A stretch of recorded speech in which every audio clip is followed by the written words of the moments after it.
Bismillahirrahmanirrahim. Assalamualaikum warahmatullahi wabarakatuh. Alhamdulillah, alhamdulillah, Rabbil alamin, wa bihi nasta'in ala umuri dunya waddin. Wassalatu wassalamu ala asyrafil anbiya'i wal mursalin wa ala alihi wa sahbihi ajma'in, amma ba'du. Anak-anakku, bagaimana kabarnya kalian semua? Semoga kita senantiasa dalam lindungan Allah Subhanahu wa taala. Amin amin ya rabbal alamin. Nah, kali ini kita akan belajar tema 2, persatuan dalam perbedaan, ya. Sebelum kita belajar, alangkah baiknya kita membaca doa terlebih dahulu. Semoga pembelajaran hari ini kita diberikan kemudahan, diberikan pemahaman yang baik, dan diberikan ilmu yang bermanfaat. Ila hadratin Nabi Mustafa Muhammad sallallahu alaihi wasallam. Al-Fatihah.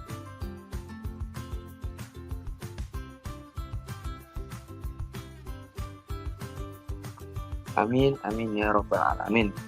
Baik, anak-anakku, silakan disimak video pembelajaran kali ini. PPKN KD 3.4, pentingnya menjaga persatuan dan kesatuan bangsa. Nah, bangsa Indonesia ini memiliki alat yang sangat ampuh untuk meraih, mempertahankan, dan kemerdekaan, yaitu dengan selalu menjaga persatuan dan kesatuan. Adapun berikut ini hal yang dapat kita lakukan untuk menjaga persatuan dan kesatuan bangsa.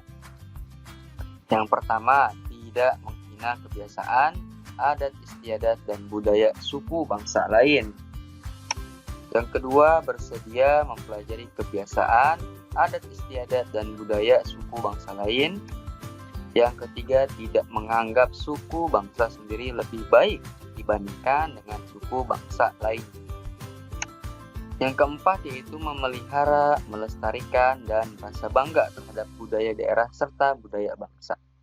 Inilah pentingnya menjaga persatuan dan kesatuan bangsa.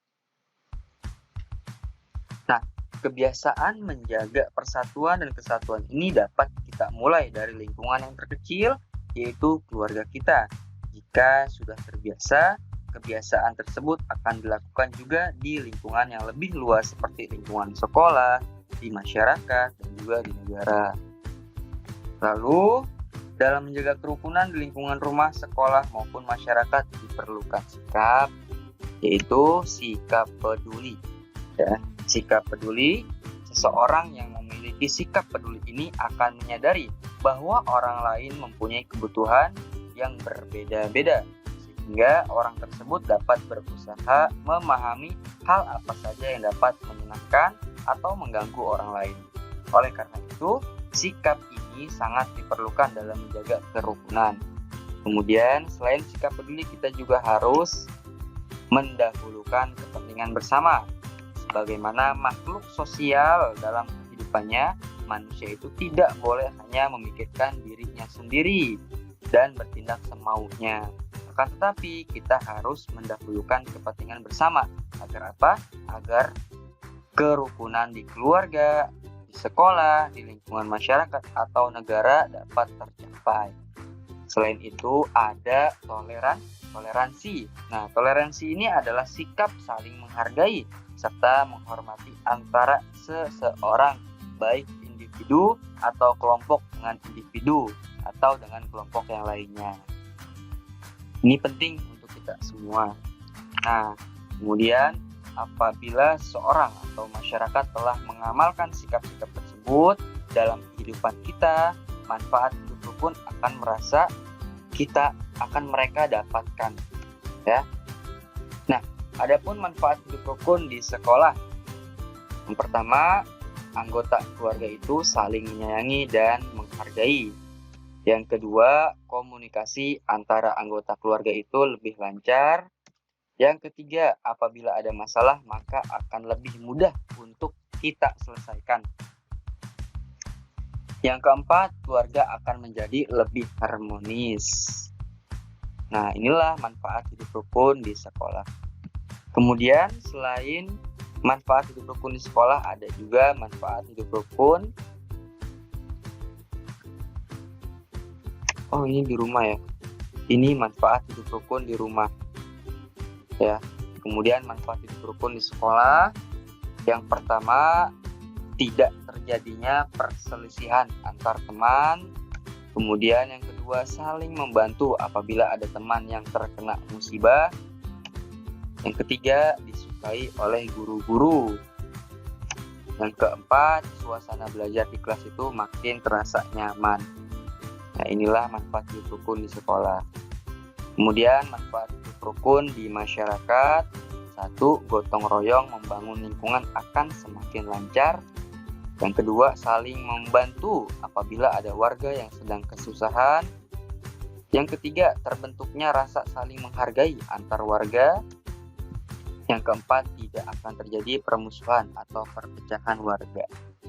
Inilah aku manfaat daripada hidup rukun baik di rumah, di lingkungan sekolah, dan juga di lingkungan masyarakat.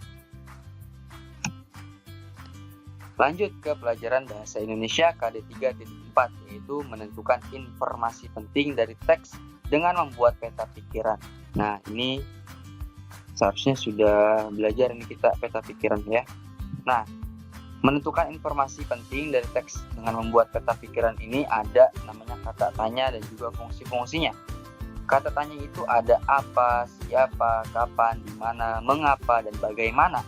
Ya, ada 5 kosakata. 5W 1H ya.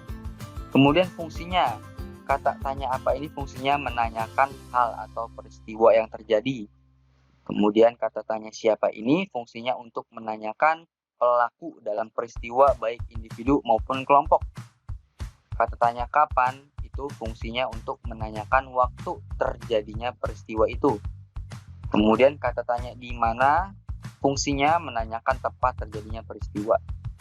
Kata tanya mengapa fungsinya yaitu menanyakan penyebab terjadinya peristiwa.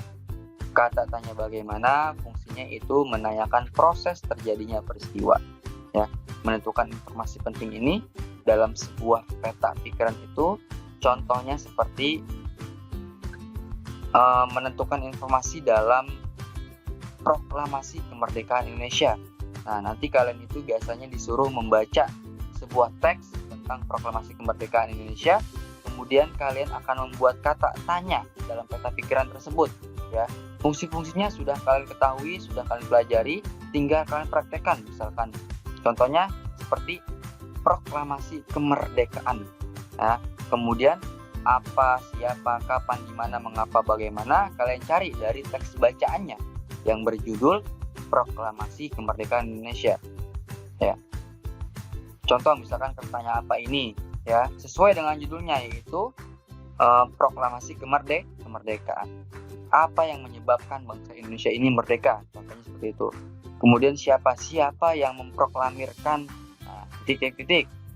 Kemudian kapan Indonesia itu merdeka? Ya, contohnya seperti itu. Di mana pembacaan teks proklamasi? Mengapa, bagaimana, ya seperti itu contohnya. Jadi kata tanya ini pasti mempunyai fungsinya masing-masing, ya seperti itu. Nah, inilah pelajaran bahasa Indonesia tentang menentukan informasi penting dari teks dengan membuat peta pikiran. Nanti kita akan belajar. Kemudian IPA KD 3.3 yaitu adaptasi tumbuhan dengan lingkungan tempat tinggalnya. Apa sih adaptasi tumbuhan itu? Ya, apa sih adaptasi makhluk hidup itu? Adaptasi itu dapat diartikan sebagai cara makhluk hidup menyesuaikan diri dengan lingkungan tempat mereka tinggal. Jadi adaptasi itu dapat kita artikan sebagai cara makhluk hidup menyesuaikan diri dengan lingkungan sekitarnya, ya, tempat mereka tinggal. Nah, mereka tinggal dan berkembang biak itu di habitat atau di tempat lingkungan mereka masing-masing. Apabila makhluk hidup sudah beradaptasi di suatu habitatnya, di suatu tempat tinggalnya, tempat mereka diam, ya, tempat mereka itu tinggal, biasanya mereka akan sulit untuk beradaptasi di habitat lain. Untuk pelajaran IPA mungkin kita cukup mendefinisikan adaptasi dulu ya. Nanti kita akan belajar tentang adaptasi tumbuhan-tumbuhan lainnya dan di lingkungan tempat tumbuhan itu tinggal atau makhluk hidupnya. Nah, aku mungkin sekian pelajaran kita kali ini tematik ya, tema 2 tentang persatuan dalam perbedaan. Nanti akan saya bahas lagi ya di pekan yang akan datang.